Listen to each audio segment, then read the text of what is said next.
Olá, eu sou Elizabeth Jacinto, fui piloto de mota e recentemente de caminhão, mas acima de tudo adoro motas.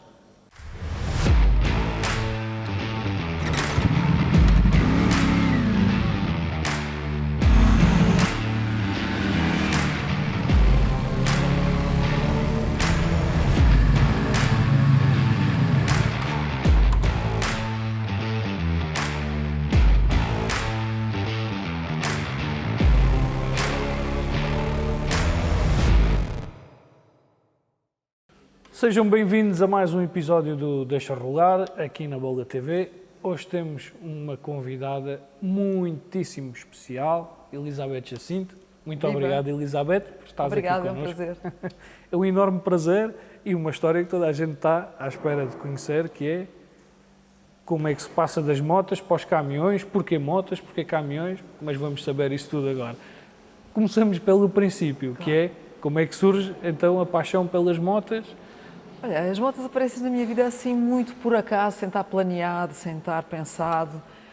Foi um bocadinho ir atrás da oportunidade. E a história, se quiseres que eu comece pelo princípio, começou exatamente comigo e com o meu marido em frente a um quiosque na cidade de Lisboa, um dia que íamos ao cinema, em que ele decide pegar numa revista de motas, começar a desfolhar e olha para mim e diz-me: isto das motas é muito giro. Eu disse: claro, também acho muita graça às motas. Então porquê é que não tiramos a carta? Eu não tinha carta nem de ligeiros, nem de nada. Ele já tinha carta de automóvel, mas não tinha carta de moto, porque o pai não lhe tinha dado essa oportunidade. Decidimos ir tirar a carta aos dois e comprámos uma moto para os dois, a KGV Elefante 125. E claro, o Jorge, como tinha que ir para o emprego todo engravatado, levava o carro e a moto, em vez de ficar na garagem, eu comecei a utilizá-la como meio de transporte urbano, para ir dar aulas, para ir para a faculdade. E ao mesmo tempo, por ter uma moto com guarda-lamas alto, tipo motocross, decidimos, por graça, sem nenhuma razão particular, inscrever-nos no Clube Todo Terreno. E começámos a receber em casa os folhetos a informar sobre os passeios. E vai daí, um dia tivemos uma inspiração e decidimos mesmo ir fazer um passeio, até porque o Jorge, a certa altura, decidiu comprar uma moto maior para ele, porque um homem, claro, não anda de 125, então comprou uma Dominator e lá fomos os dois fazer a Ronda dos Castelos, na Serra da Lousã, de moto. Eu sei que nunca tinha andado na terra, peguei na moto, fui um bocadinho para Monsanto, dar ali umas voltinhas e vi os rapazes todos a fazer cavalos e aquilo mexia um bocadinho comigo. Mas na realidade, como não tinha experiência nenhuma, caí uma ou duas vezes, o radiador da moto abriu e eu tive que parar bastante cedo, dos 200 km do passeio só fiz 80 e o Jorge fez o passeio todo sozinho, com muita dificuldade, porque a moto não era nada adequada àquelas brincadeiras. E que aquilo tudo, no final, olhámos um para o outro e dissemos: isto das motas e do todo terreno é muito giro, as motas é que não prestam. Então decidimos comprar duas motas próprias para o todo terreno e para isso ficámos um ano inteiro em casa, fechados, não íamos ao cinema, não íamos jantar fora, não íamos de férias, para juntar dinheiro para comprar as motas. E depois a grande diversão era, durante a semana, ler nas revistas francesas os conselhos dos craques, do Peter Ansel, sobre as técnicas de condução, e depois ao fim de semana íamos os dois para o campo a tentar pôr em prática e divertíamos imenso. E depois, entretanto, juntou-se ali um grupo imenso de amigos, todos a andar pelo Alentejo fora, a abrir as portadas das propriedades privadas, a andar no meio dos rebanhos, no meio das vacas. Mas era mais o tempo em que estávamos na cavaqueira do que propriamente a andar de moto. Mas era o convívio que nos agradava imenso. Mas, a certa altura, aparece em Portugal o troféu de todo o terreno, em 92, e há um dos nossos amigos que decide ir participar numa prova de competição, não é?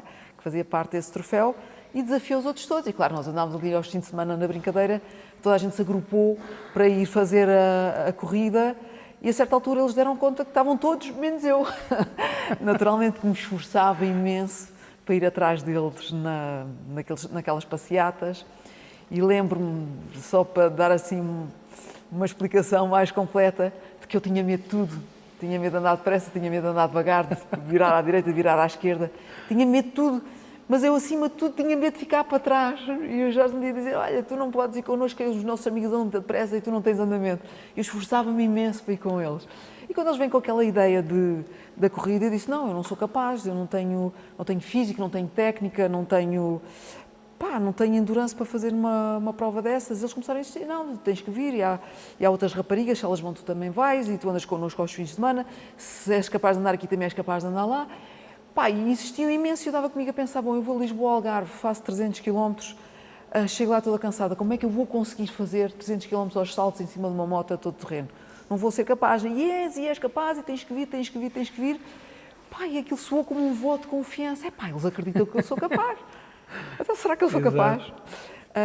E foi isso mesmo, fomos fazer o Grândola 300, uma prova na Serra do Grândola que tinha 300 km. Eu lembro-me que à partida a minha adrenalina subiu ao máximo, eu não tinha muita técnica de condução, não tinha nada, cerrava os dentes e só pensava, eu tenho que conseguir, tenho que conseguir, tenho que conseguir. Pá, e a certa altura tinha tantas dores nos músculos que já não me conseguia mexer mais em cima da moto. Havia várias ribeiras que nós tínhamos que passar e a certa altura, numa delas, eu caí e demorei bastante tempo a levantar a moto da água. Entrou água para dentro do motor e a moto não trabalhou mais. E, portanto, eu tive que desistir dessa prova.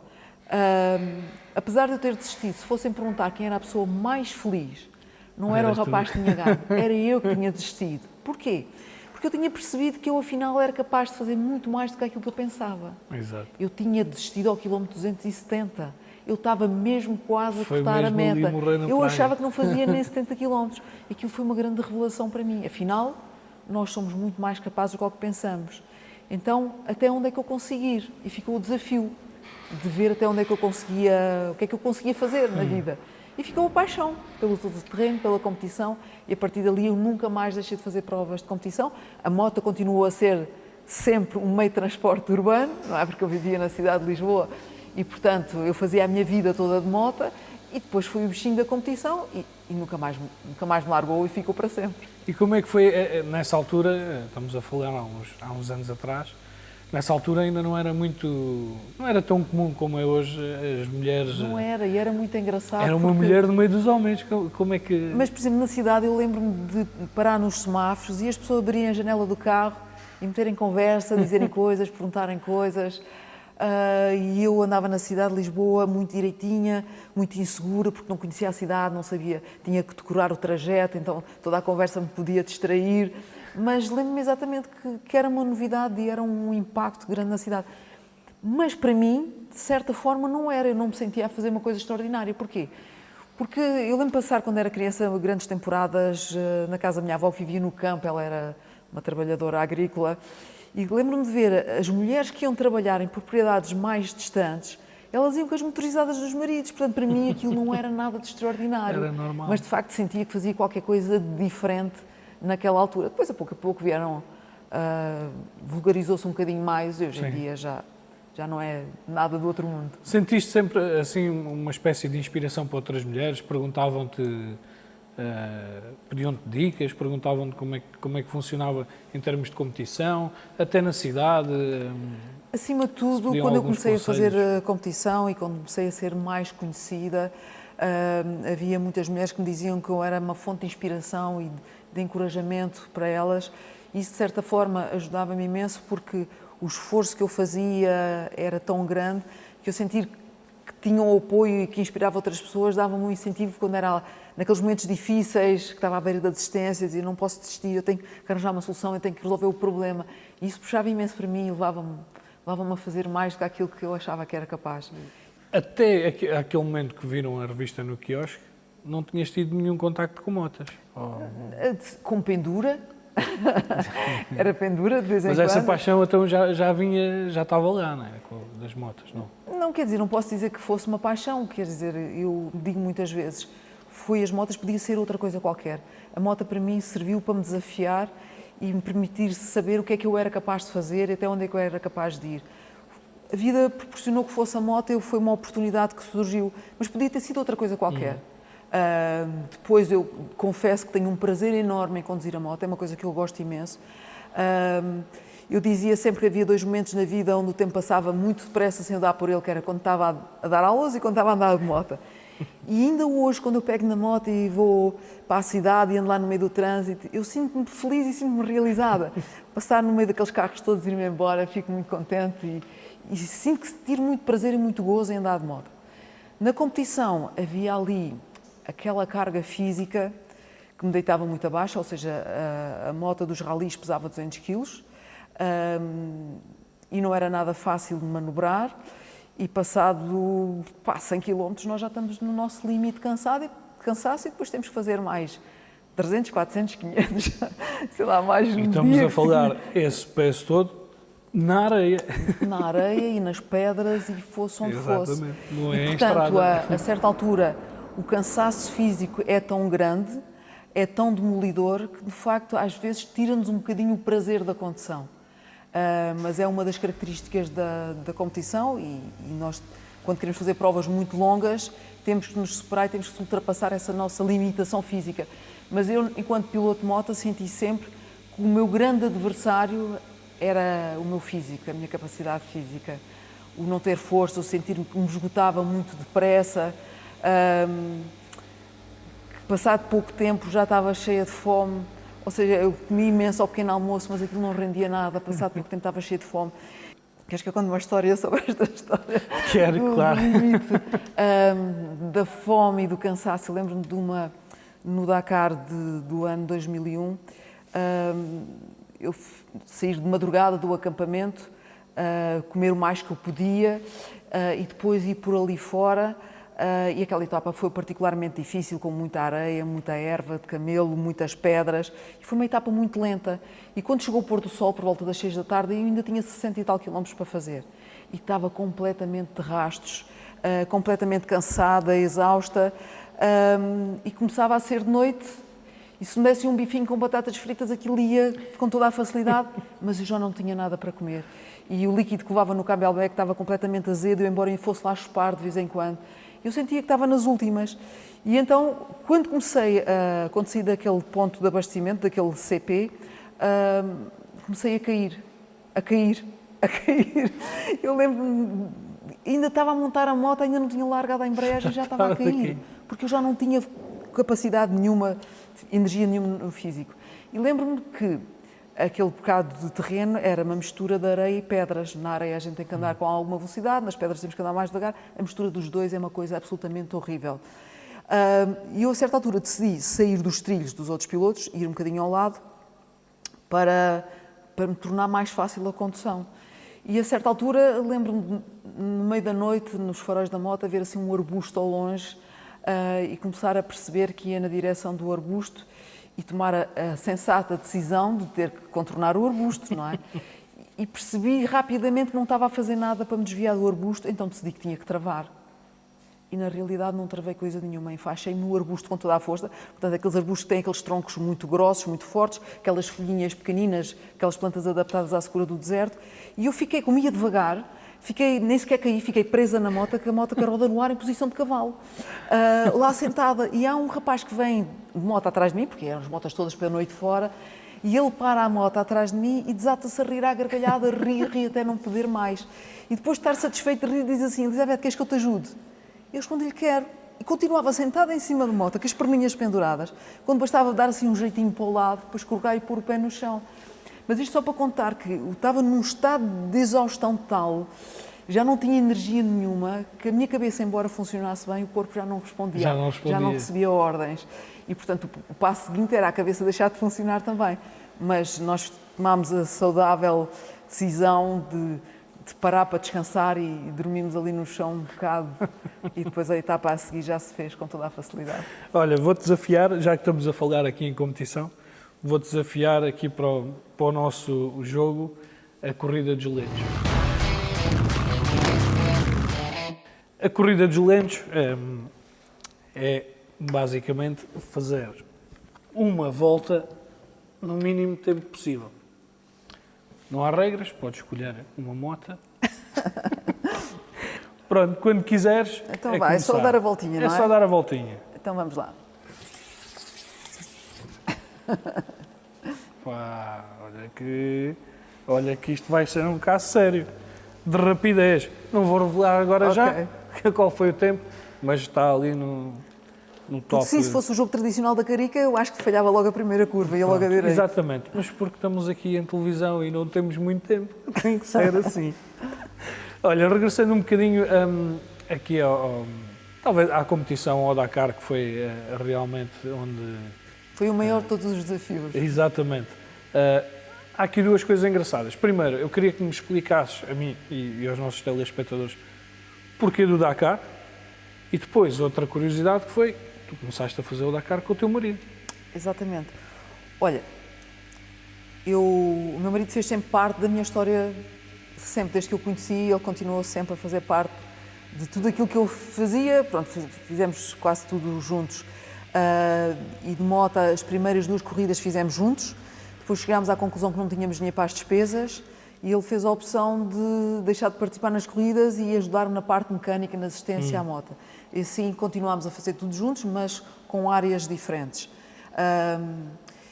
Em relação ao Dakar, porque o Dakar?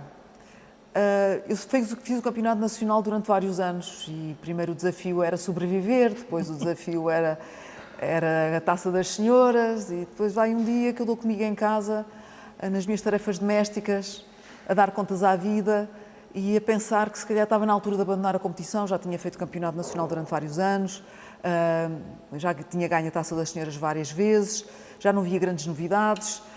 E depois eu tinha um problema na vida, é que eu queria ter filhos, não é? E então comecei a pensar que estava na altura e comecei a pensar que ia abandonar a competição e não experimentava fazer uma prova em África. E lembro-me naquela altura sentir pena de pensar assim, eu que ensino aos miúdos na escola como é que se formam as dunas, nunca vi nenhuma. E naquele momento, não sei porque, imaginei-me toda equipada em cima de uma grande moto a saltar as dunas pelo deserto fora, como eu via na televisão. E aquela imagem disse-me tanto que não me saiu mais da cabeça. E algum tempo depois, eu dou comigo em frente à televisão a ver as transmissões do Dakar. E naquele momento eu senti como se tivesse crescido assim uns centímetros em altura. Eu dei comigo a pensar, não, eu sou capaz de fazer uma prova grande e difícil como o Dakar. Eu sou capaz de conduzir uma moto pesada como aquela. Eu sou capaz de fazer o Dakar. E aquela ideia não me saiu mais. E o primeiro passo para a concretização do meu projeto foi ter com o Jorge e dizer assim, Jorge, o que é que tu achas se a gente um dia fizesse o Dakar? E ele responde-me assim, estás louca? E eu fiquei um bocado chocada, então, mas como é que é? Tu sempre me apoiaste, sempre me ajudaste a ultrapassar todas as dificuldades, quando eu achava que não era capaz, sempre me provaste por A mais B que eu ia ser capaz e agora dizes-me que não.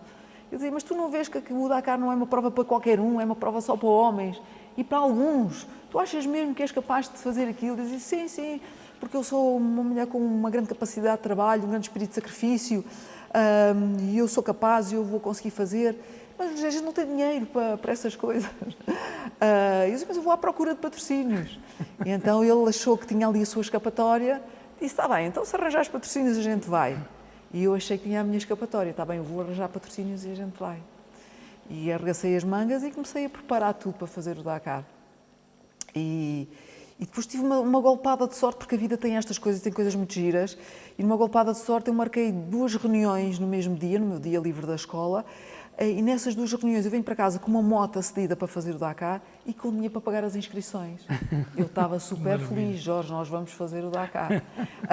Só que depois o tempo passou, eu preparei-me o melhor que podia, começámos logo a preparar a moto, comecei-me a preparar o melhor que eu podia, sempre com aquele objetivo no que é preciso para chegar ao fim, o que é preciso, o que é que eu preciso fazer para treinar, e que passei a utilizar as 24 horas do dia para me preparar, porque eu não sabia o que era preciso, era uma prova demasiado grande e difícil, só que na realidade depois, quando chegou a hora de pagar as contas, os patrocínios não apareceram e foi um dos momentos mais difíceis da minha vida, quando o Jorge me chama e diz assim, e agora, onde é que está o dinheiro que tu dizias que arranjavas? E eu percebi que as pessoas mandaram entreter aquele tempo todo. Pois. E que de facto eu não ia ter patrocínios para fazer o Dakar. Naquele momento o mundo desmoronou-se e naquela situação ele dizia, mas o que é que o que é que vamos fazer agora? Eu dizia, não sei, só se a gente for pedir um empréstimo, porque de facto era a única saída que eu conseguia encontrar. Eu dizia, mas tu estás completamente louca, quem é que te vai emprestar dinheiro para fazer o Dakar? Eu fui à Caixa, não é? Eu era professora, um dos meus cunhados trabalhava na Caixa Geral de Depósitos na dependência do Montijo e ajudou-me lá a falar com o diretor da dependência e consegui um empréstimo de 3.000 contos para fazer o Dakar a pagar em 4 anos. E foi assim que eu fiz o meu primeiro Dakar. Fizeste 4 Dakars de moto? Exatamente. Desististe no primeiro? Desisti no primeiro, no segundo. Sempre com problemas mecânicos e, portanto, vim sempre para casa convencida que eu era a super mulher, que eu realmente tinha tudo o que era necessário para terminar o Dakar. A moto é que não prestava. Mas, na realidade, hoje, olhando para trás, sei que naquela altura ainda me faltava, tinha muita força de vontade e tinha um uma arma secreta enorme, que era eu acreditava seriamente que era capaz de acabar o Dakar. Entretanto, tu és professora de Geografia, como é que foi conciliar a geografia, o ensino com as motas? Olha, no princípio eu ia gerindo as duas coisas, não é? Era professora do ensino noturno, portanto trabalhava ou dava aulas entre as 7 e as 11 e tal da noite e, portanto, levantava-me cedo, ia para o ginásio, preparava as aulas e preparava o que tinha preparado as corridas e as coisas funcionavam. Depois fiz o primeiro Dakar, fiz o segundo e as coisas correram mal nos dois, portanto desisti no primeiro e desisti no segundo. E comecei-me a preocupar e a perceber que tinha que dedicar mais tempo, que tinha que dar mais trabalho à preparação, à organização das corridas e por essa razão optei por pedir licenças sem vencimento por 3 meses para me preparar. E foi assim que eu ia fazendo as provas e naquela altura achei que tinha que pedir uma licença sem vencimento por 1 ano e fiquei 1 ano inteiro sem trabalhar para fazer o Dakar do ano 2000 e achei que tinha ganho muito com isso. Portanto, enquanto piloto de moto, eu tive ali 2 anos seguidos de licença sem vencimento, só que os professores só podem pedir 3 anos, e então percebi que já não podia ir mais longe e isso foi mais uma das razões que me levou também a optar por desistir da competição. E depois com o caminhão voltei outra vez ao pedido de licenças de longa duração para conseguir participar de prova e, portanto, as aulas ficaram um bocadinho em suspenso. Agora, é como já esgotámos o nosso tempo, eu queria só desafiar para nos contares, assim, que quando te lembres, quando pensas em Dakar e no que viveste, que tenha marcado realmente esses anos. Pode ser por bons motivos ou por maus motivos, assim, uma história que tenha sido verdadeiramente marcante. Olha, uma história que foi verdadeiramente marcante para mim e que eu há bocadinho acabei por andar lá perto, mas não a contei, foi uma história que marcou de facto, se calhar, a minha persistência para atingir os meus objetivos enquanto piloto. Porque uma das coisas que eu senti que caracterizou a minha história de piloto era o facto de eu perceber que a maior parte das pessoas não acreditava em mim nem me levava a sério. E as pessoas muitas vezes tinham a coragem de vir ter comigo e mostrar-me isso mesmo, que não acreditavam em mim.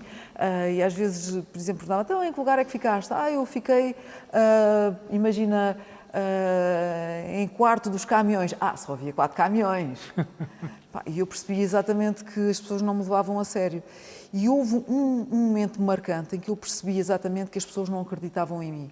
Foi quando eu desisti do meu primeiro Dakar e voltei para casa absolutamente frustrada, com vontade de me esconder e não querer falar com ninguém, porque sentia que tinha defraudado as pessoas que acreditavam em mim. E a certa altura, naqueles dias em que eu fiquei fechada em casa, que não queria sair nem ver ninguém, decidi ver o que é que os jornais e as revistas tinham escrito sobre mim. E encontrei um jornal, uma notícia que me chocou imenso, em que o jornalista dizia... por outras, não vou conseguir reproduzir exatamente as palavras dele, mas ele dizia que já tinha visto muitas raparigas terminarem o Dakar, mas francamente tinham corpos de homem. Davam-me os parabéns pela coragem, mas não acreditava que uma rapariga franzina, como eu, conseguisse aguentar mais de uma semana em África. Por isso, o meu primeiro sentimento foi dizer, mas foi por pouco que me não perdeu a pasta, porque eu desisti ao 7º dia. Mas aí eu percebi que, de facto, a razão porque eu não tinha conseguido patrocínios é porque só havia 2 pessoas no mundo que acreditavam que eu conseguisse chegar ao fim. Acreditava eu e o meu marido, mais ninguém acreditava. E, portanto, aquela notícia de jornal foi de uma violência, foi uma bofetada enorme que me deram na altura e que fez nascer em mim a vontade incrível de provar que aquele jornalista estava errado, que não é assim que se medem as coisas, não é pelo género, mas é pela vontade, pela dedicação, pelo empenho. E, portanto, essa foi o momento marcante que fez com que eu lutasse tanto para conseguir chegar onde queria chegar. Com a moto, eu abandonei a competição com um certo sentimento de frustração por perceber que não tinha conseguido, mas depois que me empurrou imenso no meu projeto de caminhão para ir ao máximo de esforço que eu podia para conseguir realizar o meu objetivo. Muito bem, chegamos ao fim do nosso programa, mas antes vamos terminar com a nossa habitual rúbrica, o 20 à hora.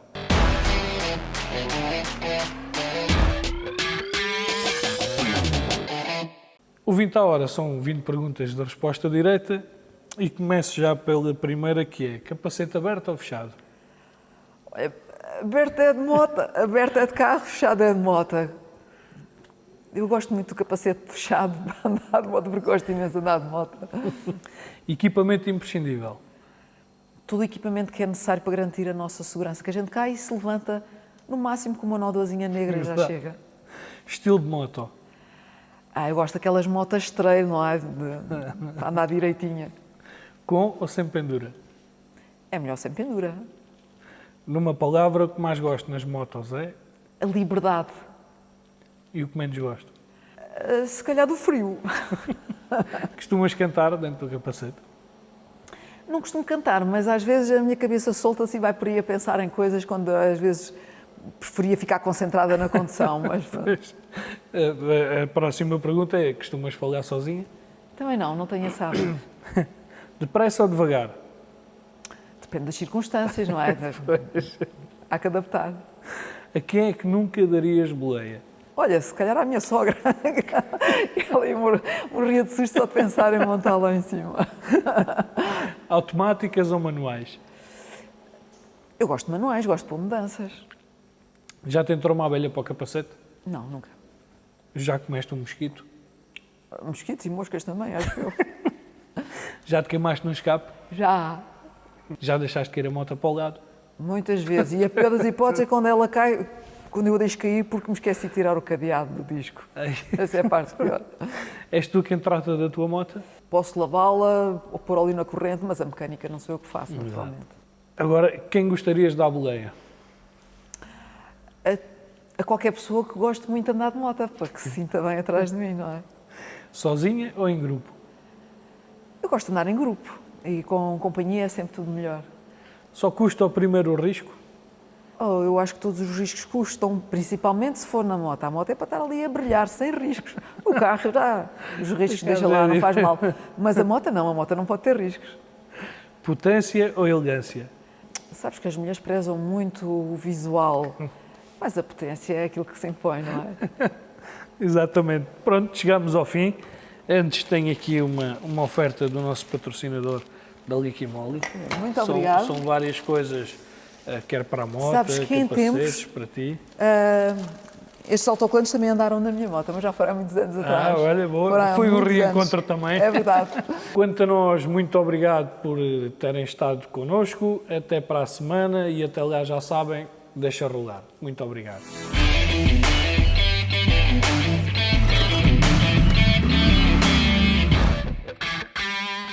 Olá, bem-vindos às Dicas de Segurança ACM. Hoje vou-vos falar noutro tipo de cadeado para a segurança do nosso motociclo. Estou-vos a falar do cadeado de corrente. Serve para ligar duas motas, duas rodas uma à outra, ou então ligar a um ponto fixo que faça segurança à nossa moto, a um poste, uma árvore, etc. Este cadeado também emite som. Há com som e há sem som. O critério de escolha é vosso, tanto um cadeado de disco ou cadeado de corrente. O importante é salvaguardar a segurança do nosso motociclo. Não se esqueçam que a segurança depende de todos. Umas boas curvas e até ao próximo programa.